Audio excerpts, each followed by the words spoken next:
Welcome back to another episode of the Unheard Perspective podcast. We're your hosts, Sasha Riva and Basil Said. And today we will reflect on 2024 elections and its candidate.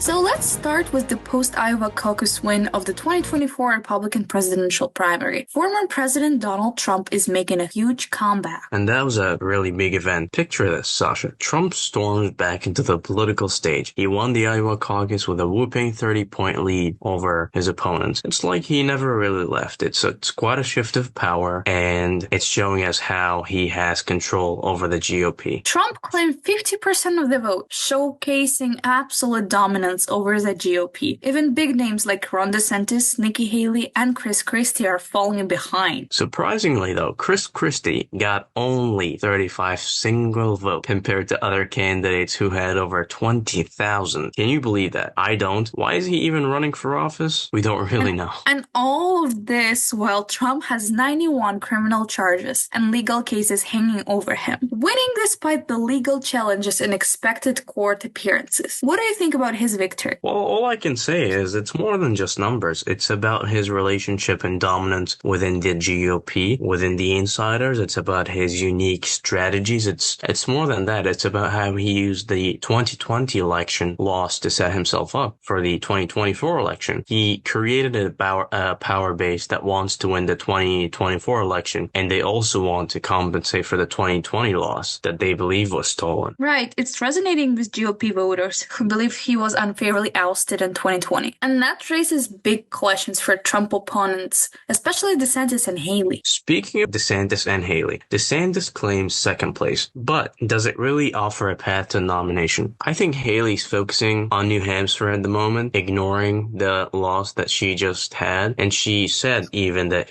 it's now a two-person race between her and President Trump, despite her placing third in the caucus behind Governor DeSantis. She seems even more determined, and I see that the majority don't think that she has a chance, with all honesty. Look even at Vivek Ramaswamy. He had a great campaign, he dropped out and supported Donald Trump. What Vivek did was clever. He put out his name there, marketed himself, and brought up important issues. And now he's supporting Trump. He might even have a chance to be his option for VP position. Trump's victory is causing shock in the GOP. It's not just a race for second or first. It's a race for relevancy. I think it's about more than just relevancy. You see the mixture of 2024 election with Donald Trump's legal issues. They're interesting. Can the GOP nominate a former president who may turn out to be a convicted felon? Trump's playing the unique game, effectively running as both as incumbent and a change candidate. He's running as an outsider who wants to fix a broken system, to make America great again. Well, as we can see, his new language, the challenges to the law, the disruptive nature that really solidified his brand as an outsider, which is a very unique position for him as a political figure. That's how he even came in 2020. He even once said, relish the opportunity to be an outsider. The more that a broken system tells you that you're wrong, the more certain that you should be that you must keep pushing ahead. You must keep pushing forward. And that is what he's doing right now. He sees the system as broken. He wants to fix it, according to him. And let's not forget the global repercussions. Trump's victory is raising questions and concerns among U.S. allies, especially in NATO. It's posing a potential threat to NATO relationships. We even had European Central Bank President Christine Lagarde sees it as a threat. A Trump return could pose an existential danger to NATO and impact its dynamics. 2024 elections definitely will bring a lot of changes to our world, and our government will be impacted the most. And as we wrap up on this episode, we want to thank you for joining us on the Unheard Perspective podcast. Stay tuned for more political discussions as we navigate the turns and twists of the 2024 election. Until next time, thank you for listening.